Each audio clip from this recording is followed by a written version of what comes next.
Hey everyone, thank you so much for joining the Behind Company Lines podcast. Today we have Ivan Yang, co-founder and CEO of Moss, a company helping brands maximize the engagement of their Web3 customers.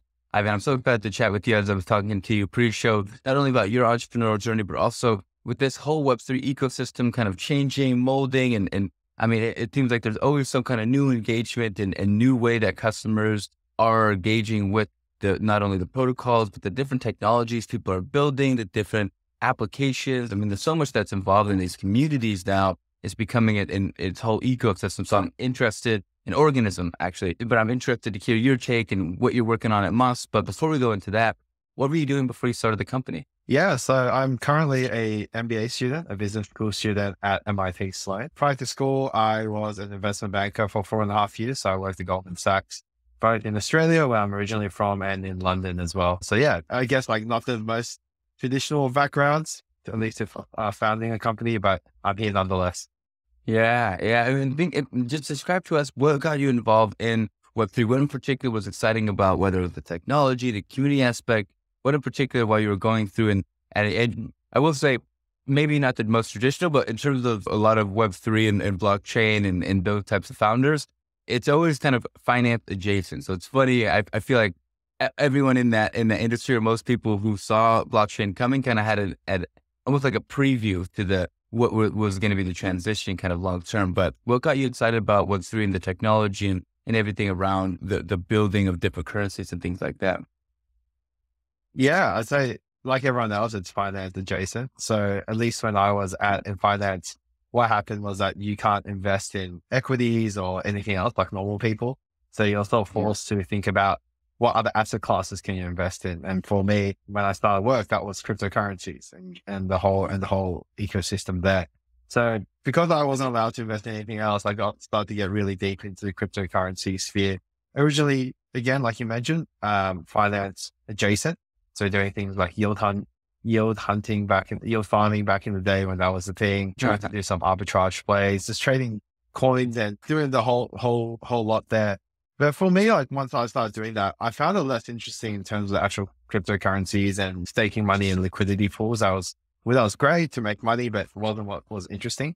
For me, what was really interesting was, I guess, in 2020, 2021, when people started looking into DAOs and started thinking about what this community look like in this new age. And that for me was a light bulb moment where I went, this is something that's really, really cool.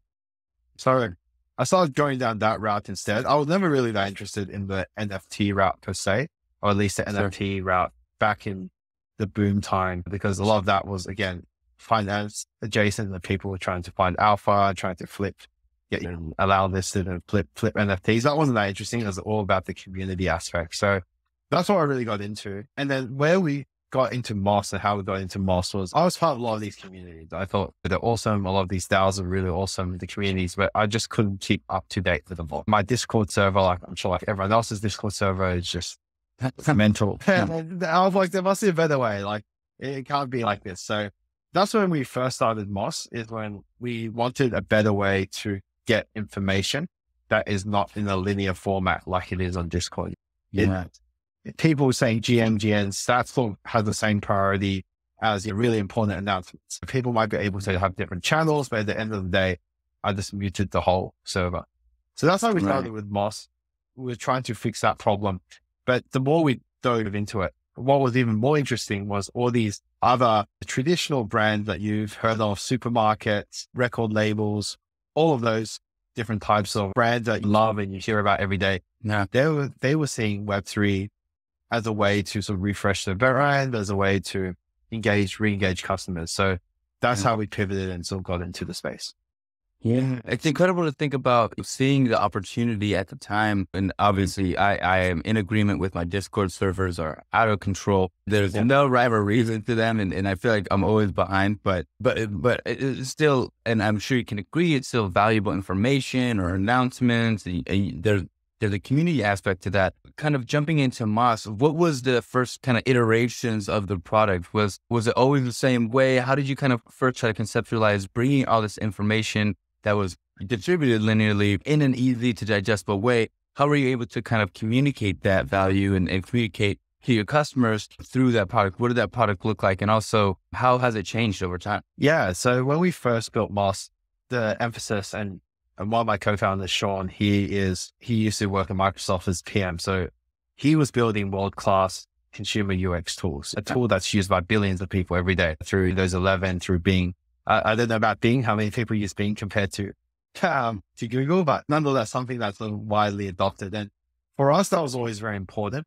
Even from day one, when we were doing the wireframes and doing the Figmas, is that this wasn't going to be a lot of the emojis and a lot of the stuff that defined Web3, like things that are sort of hard to follow and very, I think, non-inclusive in that unless you knew the lingo, you knew the acronyms, you sort of wondered why hold was spelt wrong, things like that. We were like not that interested in that. We were trying to make a product, and Sean likes to say it's something that his mom can use, or he can explain it to his brother. And it's something that's just very, very light, a lot of negative space, something that's focused on the user and making it as easy as possible for them to keep up to date versus trying to make it, exclusive. So from day one, that's always been the focus for us. I guess how we came to get information onto the platform has evolved. So when we first started, we were experimenting with things like Discord bots, Telegram bots that would scrape announcement channels, and they would sort of aggregate a lot of the information into one place. That became very hard, actually, we found, purely because a lot of, I guess, Web3 native communities, they live and die by Discord. And that's why there's such a it's so hard to get that behavioral change, because rightly or wrongly, they're judged on how active the servers are. And if you try and move people away from that server, that could mean the end of that project. So that's why we shifted our focus to think about these brands. They're trying to build community, but also try to be inclusive to the next billion people that are coming to Web3. People that don't necessarily want to be in Discord all day, every day interacting, but nonetheless want to participate. So we sort of narrowed down on this segment. Yeah. What ways are you able to kind of describe the product a little bit more from the brand perspective in terms of now that they have kind of an initiative and want to track or communicate more with their customers, make that connection, continue fostering that? How are you able to do that? How are you able to kind of allow this experience? And what kind of power do you give back to the brand, and what kind of value are they able to add now that things are in a little bit more of a structured format and ways that they communicate? Yeah, I think there's two areas that we're really focused on. The first is the analytics component of it. So all three of us all three co-founders were at MIT. So data has always been a big thing in everything we're taught.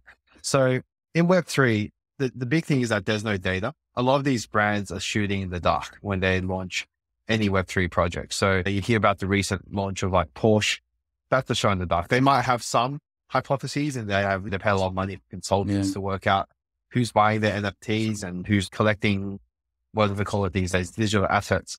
But at the end of the day, they don't really know who their customers are. So even if we're able to glean a bit of information around what's a wallet that buying NFTs, how often they transact in Web3, are they new to Web3? And more importantly, what else do they like? What other tokens or assets are in their wallet? That is just a big part of the brand's arsenal of tools. The second part, and goes back to the information component. We started off as an information aggregator. We're thinking about making information easier to read, but it's become a lot more than that. And we have a lot of different visions as to what this can be. So just to give you an example, the next thing we built after information flow was just an events calendar. It sounds super simple, but you think about all the different events and things happening in Web3, there's no actual place that's aggregated. And that's just a very simple UI UX tool that makes the experience better. Where we're going in the future to give power back to these brands is our hypothesis is it needs to be something that's unique and something that is uniquely on-chain. So there's no point in if I'm just going to do a newsletter, why does it need to be on-chain? You can just send an email. But if you can do things like quests, you can do things like collaborations, you can do things like scavenger hunts or digital rewards. These are also unique experiences, unique to blockchain and unique to Web3. So we're creating that suite of tools for brands to create these experiences that their customers will value. It's so incredible to think about, like, the new kind of creative ways that customers or brands are connecting with their customers. And And describe for audience, I mean, there's so much talk about community, there's so much talk about customers, and it's not necessarily, say, a new thing people or companies are focusing on, but it's one that they're focusing more attention on. And why is that, especially within Web3? If you want to describe it to the audience, why is it so important to connect with your customers, have this cohesive customer base, and also connect them on these different projects? Why are projects so reliant on these individuals who are, whether it's involved in the building process, or I guess better yet for you, why are they so important, and how are they involved in, and why are they so critical for a lot of these companies and a lot of these brands? Yeah, that's a great question. I think that goes to ultimately the premise of Web3 and what people want from their customers in Web3. So that's about ownership and people feeling a sense that they belong and own the brand or own the community. And when you think about sort of like the engagement, for example, a really great success story is Starbucks, and that's been all over the news, the Odyssey program. Right. And when we speak to a lot of people who are part of the Odyssey rewards program, what's important to them is not so much what the NFT they get is, but the fact that they own a badge that shows they're a top fan. They're someone that really is part of the ecosystem. Same with Nike. They've done really well with Artifact and Dot Swoosh because people feel like they're co-creating, co-owning Nike. So a lot of these brands, when we speak to them, want to achieve something similar. And like granted, the Starbucks and Nike are Black Swan edge cases because their brand was already so strong. But if these brands can just capture some essence of the ownership and the loyalty of these to turn these customers into fans and followers, that's something that's very powerful. And that's something that they're all trying to do because quite frankly, if you do Web2 marketing, so I say Web2, I mean, so Facebook marketing, social media, email, that's very saturated. There's only so many influencers you can pay. There's only so many Facebook ads or Instagram ads you can run. But if you can sort of capture people who truly feel like they're part of your brand, these are the customers you want coming back. And that's where you see really high ROIs in a time when a lot of these companies are clamping down on their marketing budgets. Yeah. It's so fascinating thinking about the ecosystem around customer engagement and what essentially are the benefits that companies receive, and describe a little bit more of those. I know you touched on a few of those, but not only connecting with brands, not only creating more of a brand and customer relationship, but what does that mean for the long-term evolution? Or what is your prediction? I'm curious to hear in terms of the long-term prediction for how the relationship between customer and brand is going to continue to evolve as brands are becoming more engaged, customers are becoming more aware of the things that they're doing and more up to date on. I mean, people are thinking about companies' ESG, the sustainability impact, more so than ever nowadays. But more so than that, it's how the company's building it, how their product is coming out, it's the presence, right, and the perception of that brand. People are kind of tying to it. Is that going to continue to evolve, where this cohesive company and customer experience is going to continue to mold together? Is that what we're seeing, or is that something that's just trending right now? I think there is a fundamental shift. So there is a fundamental shift in the way that companies, the brand and the companies have their relationship. There's something that just want to own their relationship with the brand. Right now, for example, if I have loyalty with a certain coffee shop, loyalty with the airline owns that, or the coffee shop owns that. That's on some spreadsheet somewhere. But as a customer, I want to take control. I want to say, I have a brand, I have a relationship with, let's say, Starbucks, for example. I want to be able to take that out and show it to the world that I'm a Starbucks fan. And what that could lead to is a number of different things. And that's what's really, really exciting. Think about what open banking data has done for fintech. Now that you can port your financial data, your repayments, your loan history, you can port it to different banks and get better terms and deals. We see something similar happening in the brand consumer relationship. And that means I can say I'm a great Starbucks customer. I can take that proof, which is on chain, and take it to other coffee shops and say, look, I love coffee. Treat me in a better way. And that could be a really awesome use case. But it's not all doom and gloom. For people go, okay, then what's in it for the brands? Because then you're just giving away all that power. Sure. It's not all doom and gloom, because what we're seeing on that side, what really excites a lot of brands is the chance to collaborate.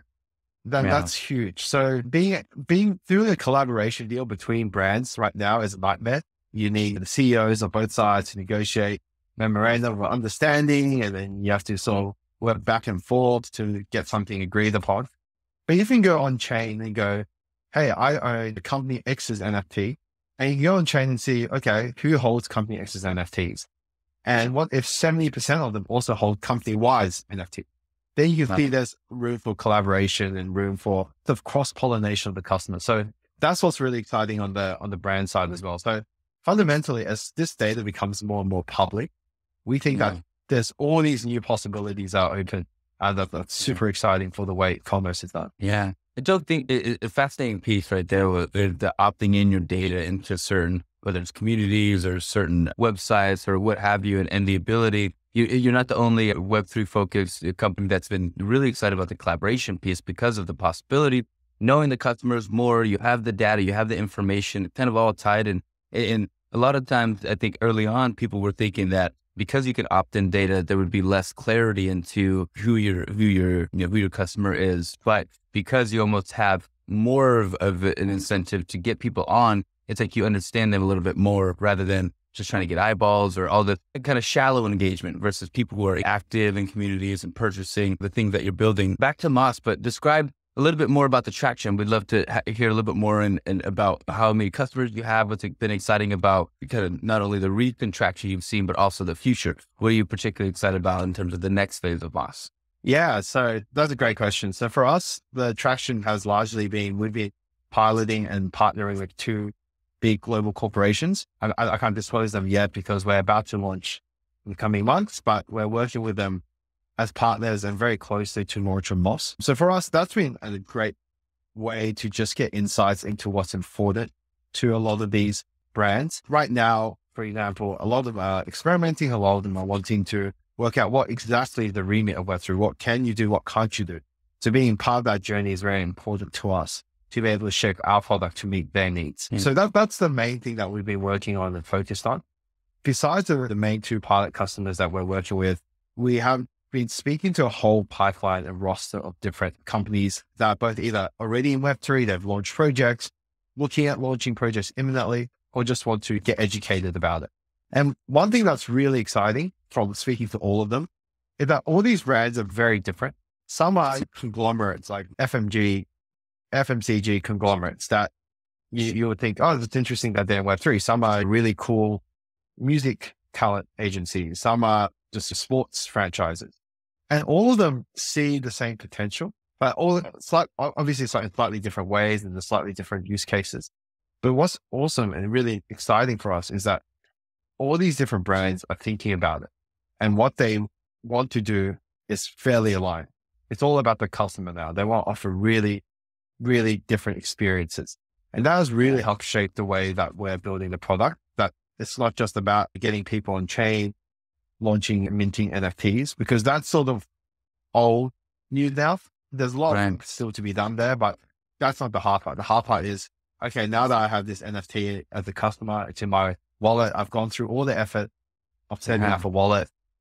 What do I do with it? And that's the key sort of piece of item that we've garnered from speaking to a lot of these brands. They're trying to work that out, and we're with them every step of the way. Yeah, it's so exciting to think about how you can expand and how many partnerships and with the collaboration. It seems like you're on the crux of a lot of different opportunities. And I'll be curious to hear more about how you kind of prioritize what the ideal, whether it's feature or product roadmap that you want to focus on at a particular time. But thinking about externally and internally, what are some of the biggest challenges that Moss faces today? Yeah, I think like any technology, and it's not a particularly great market for us right now, it's sort of overcoming some of the skepticism around the space.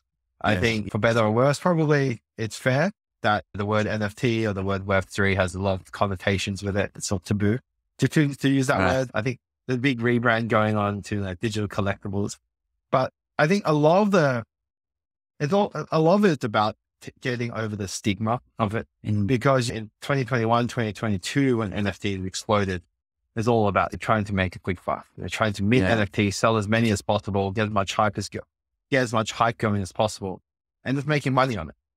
And frankly, that's not how it is today. If you see a lot of the different corporates that are entering this space, they're giving them away for free.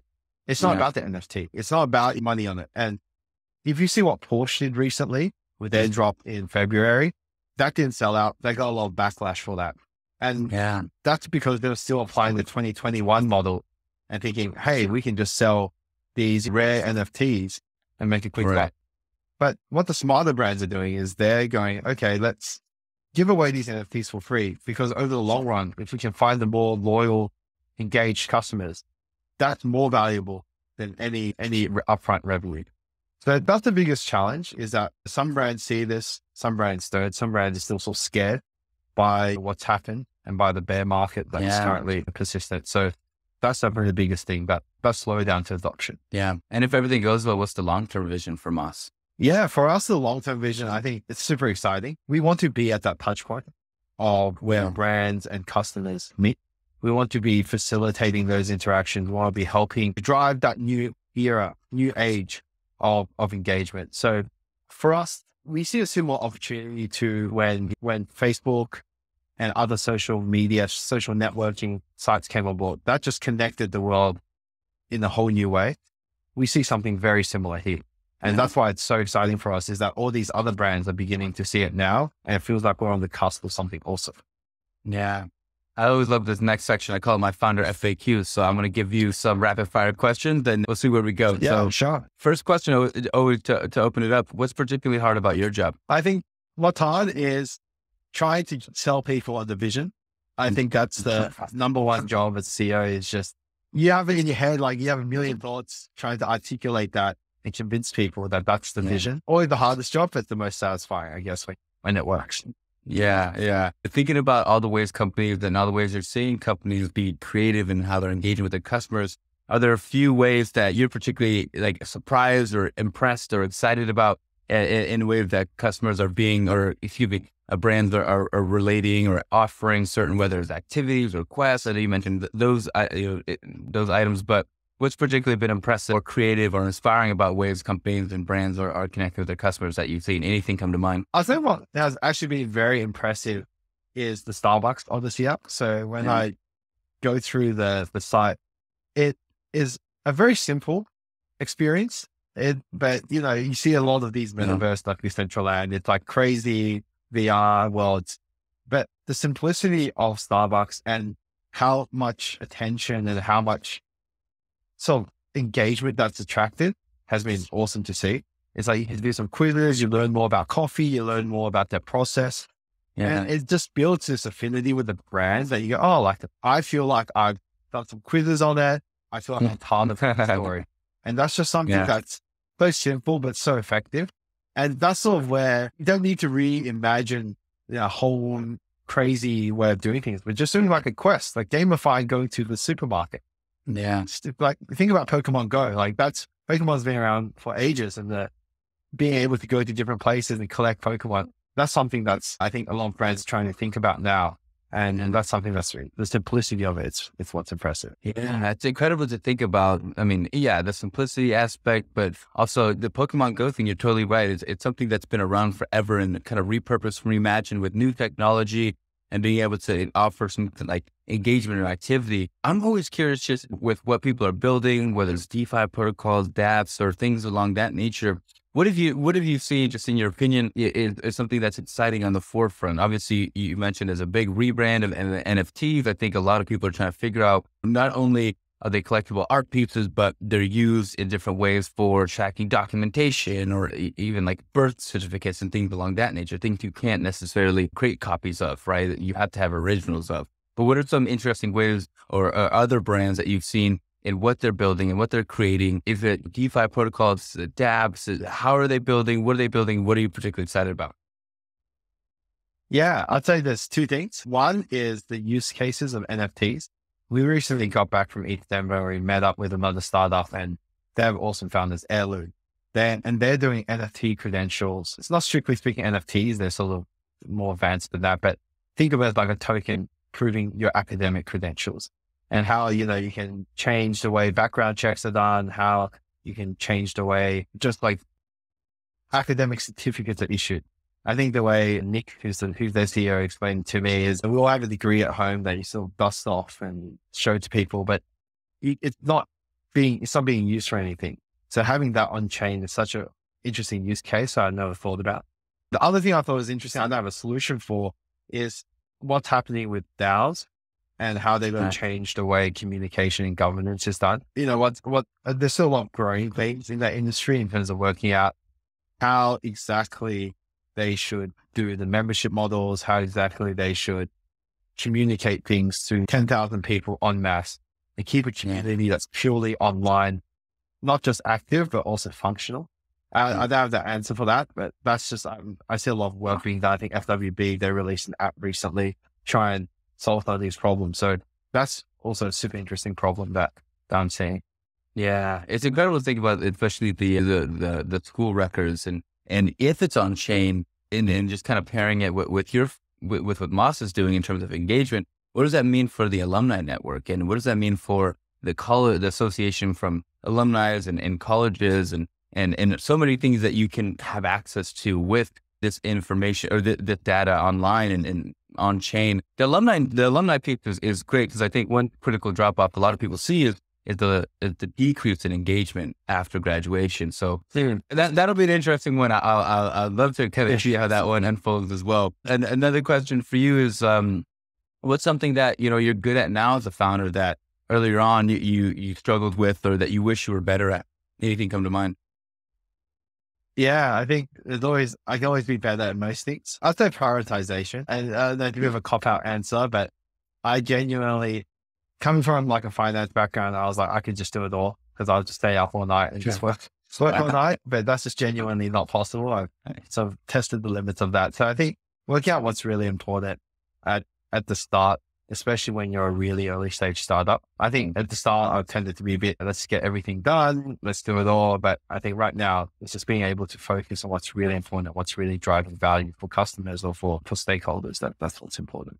Yeah, prioritizing. Yeah, that's definitely something that's been echoed by a lot of founders. And it's funny, the testing of the limits is definitely, I think, a common shared experience, and realizing that, what, I don't think the sustainable model, just for not only health purposes, but also efficiency and productivity and things like that. Last little bit, I always like to ask this question, because I love to hear how founders extract knowledge from anything that they ingest, whether it was early in your career or now. What books or people have been especially influential or impactful to you? Yeah, so I need to admit, I'm a biography guy. I like reading biographies, or even if it's not biography, it's sort of just random nonfiction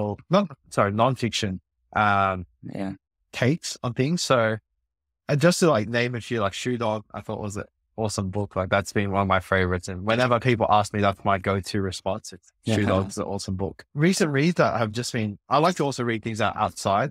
I'm spending all day every day in my industry zone. I like to read what's happening outside, and just things like the book like Empire of Pain, about the Sackler family, Bad Blood, all those things about what not to do. So ring true, and I think that sort of rings loudly in my head, purely because I think sometimes you're also always set on milestones and reaching the next target, reaching the next goal, but at the same time you sometimes lose track of what's really important. And I think those books are good reminders of what can happen if you sort of lose track of what's really. But yeah, those are the recent books. I suppose recently I haven't read anything. Yeah, I did that. So those are great, and I love asking that question, because founders have such a really cool way to, like I said, not only seek out knowledge but extract certain pieces of information and anecdotes, and it's always so different, whether it's some people focus heavily on business books or biographies, nonfiction or fiction, to get them out of the present kind of state of mind, and the work that they're doing kind of helps kind of rejuvenate. So it's awesome to hear that. Last little bit before, I know we're coming to close the episode, but last little bit is before we get your plugs on where we can find you, where we can support you as a founder, and all that information. I always like to make sure we didn't miss out on anything. So is there any question that I didn't ask you that you would have liked to answer, or that you would have liked to kind of bring up for the audience?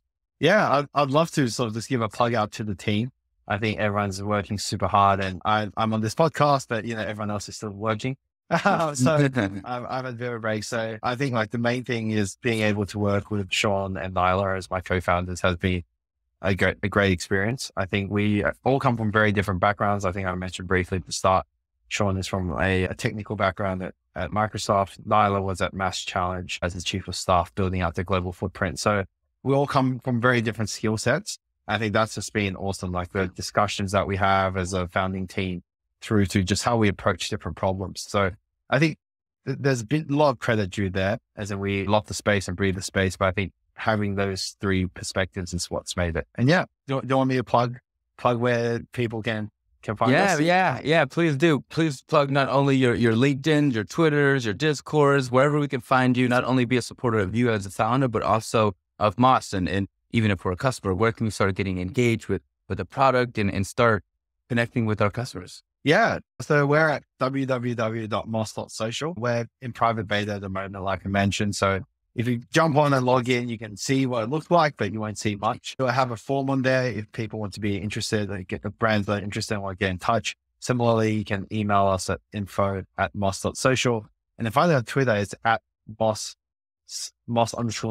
I think that's the right one, but they don't only do it. See it all on moss.social. I love that. Well, it's been such a pleasure. It is Moss_social, by the way. So make sure we'll have that in the surf. Still got it. Yeah. Well, Ivan, it's been such a pleasure not only learning about your background and your experience and what inspired you, not only, about Web3, but also your insight into how brands and what you're building in terms of how they're connecting with their customer base. I think it's always fascinating as it continues to evolve. And I'm particularly excited about the example that you shared and how they can engage and what we can do with the brands. And we have this kind of cohesive, I don't want to say it's tribe, but it's like shared experience. And a lot of people are finding ways to even do that for themselves. So it's not only exciting to hear how you're enabling companies, but also individuals to connect better with the brands. So Ivan, it's been such a pleasure having you on the show today. I hope you enjoyed yourself and thank you so much for being on Behind Company Lines. Likewise. Thanks so much, Julian, for having me. It's been a pleasure. Of course.